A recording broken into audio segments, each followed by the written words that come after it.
मित्रों, जय माता दी। मैं नीलम मिश्रा आपके समक्ष आज लेके आई हूँ हलछठ व्रत कथा। हलखष्ठी देवी की कथा है, बहुत अनुपम कथा है। सुने, आनंद लें। तो सुनिए, माता की महिमा है, तो आप सुने ध्यानपूर्वक। एक बार की बात है, एक गांव में दो देवरानी जेठानी रहती थी। एक का नाम था तारा, एक का नाम था विद्यावती। तारा और विद्यावती दोनों आपस में बहुत ही प्रेम से रहती। अलग अलग दोनों का घर रहता पास पड़ोस में, और दोनों लोग आराम चैन से रहती और आपस में बातचीत करती। रोज ही का उनका यही काम था। जब सारे काम धंधे घर के समाप्त हो जाते तो अपना आपस में दोनों अपने अपने दरवाजे पे खड़ी हो जाती और आपस में बात करती, अपनी अपनी गाथा घर की। यही उनका रोज का प्रक्रिया था। एक दिन की बात है कि तारा और विद्यावती दोनों देवरानी जेठानी दरवाजे पे खड़े होकर बात कर रही थी। तारा तो कुछ अहंकारी स्वभाव की थी, निर्दयी स्वभाव की थी, लेकिन विद्यावती बहुत सरल स्वभाव की थी। दोनों लोग बात कर रही थी। दोनों लोगों ने बतियाया। एक ने कहा कि मैंने खीर बनाया है, एक ने कहा मैंने माहर बनाया है।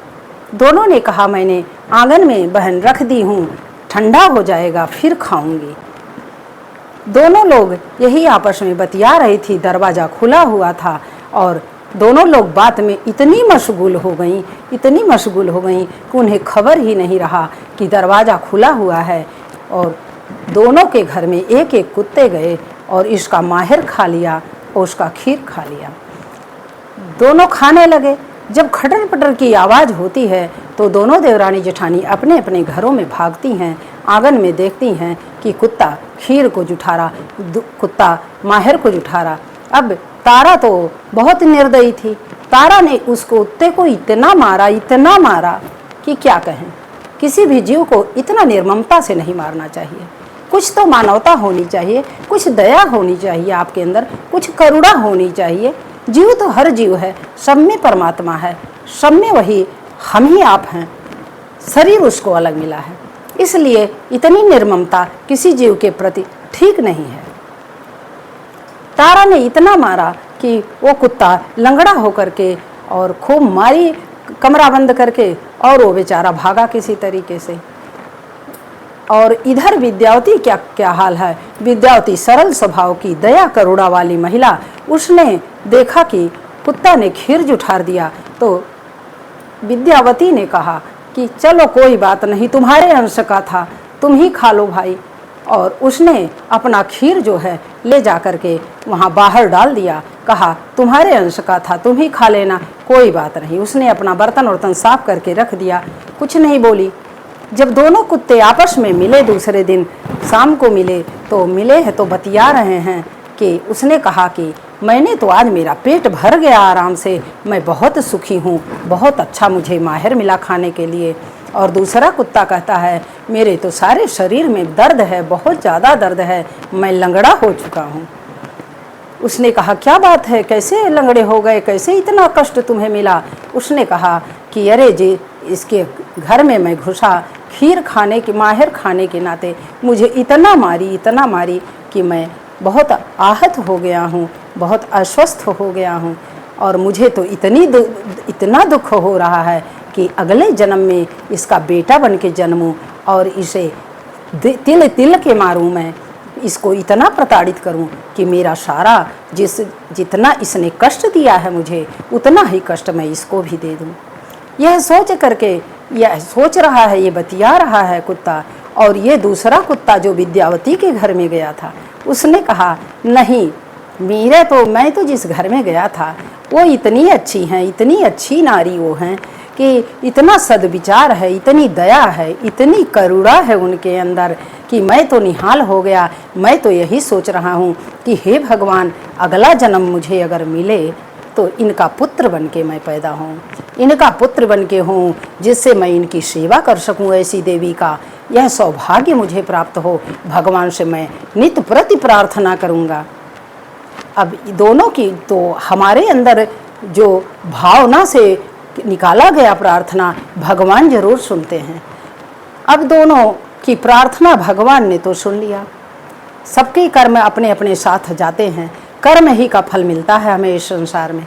उसके बाद वो विद्यावती का बेटा होके पैदा होता है और उस तारा दुष्ट महिला का होकर पुत्र पैदा होता है, और वो हर साल मरता है, इसे तिल तिल के मारता है, हर साल हलखष्ठी के दिन मरता है। और हर हलखष्ठी के दिन ये पुत्र पैदा होता है, एक पुत्र, और उसको हलखष्ठी के दिन ही मर जाता है। इधर इसका पुत्र पैदा होता है तो इधर हर प्रकार से सुख देता है और सेवा करता है।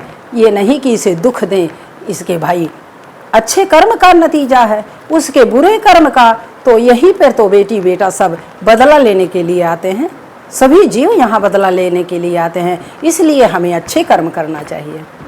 अब तारा तो बहुत दुखी होती जब 4-5 साल यही उसकी प्रक्रिया जारी रही कि हर साल उसको हलखष्ठी के माता के व्रत के दिन एक बेटा होता और उसी दिन मर जाता, ये तड़प के रह जाती। तो एक दिन इसके मन में आया कि मैंने कौन सा मुझसे चूक हुआ है।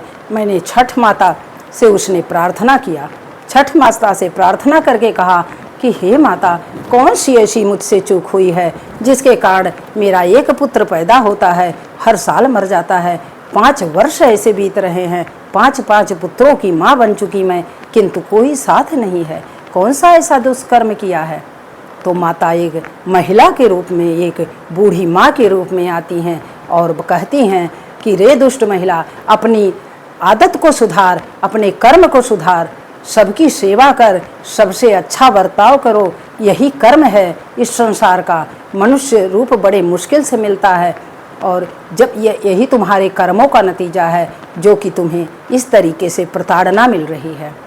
उस महिला ने कहा, आगे से ऐसा मुझसे नहीं होगा, हे माँ मुझे क्षमा कर दीजिए, मैं अब ऐसा कर्म कभी नहीं करूँगी, मैं सबको दया भाव से देखूँगी, सबकी सेवा करने का प्रयास करूँगी, जो हो सकेगा किसी को कट वचन भी नहीं बोलूँगी।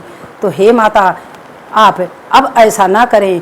उसके बाद हलछठ माता का वो व्रत करती है, व्रत करने के बाद वो सत्य भाषण करती है, दुष्ट स्वभाव छोड़ देती है और हमेशा अच्छे भावना का विचार रखती है, सबको सद्भावना से देखती है, सद्भावना का कार्य करती है। तो माता प्रसन्न होती हैं, उसे अगली बार दीर्घजीवी पुत्र देती हैं और दीर्घजीवी पुत्र देती हैं तो माता उसका भला कर दी। तो इसलिए माता हमारे आचरण से प्रसन्न होती हैं। तो माता की महिमा का गुणगान करें और माता की कथा ध्यानपूर्वक सुने, व्रत करें, लेकिन अपने आचरण को शुद्ध बनाने का कोशिश करें। तो जैसे माता ने उसका भला किया, हम सबका भला करेंगी। बोलिए जय माता दी।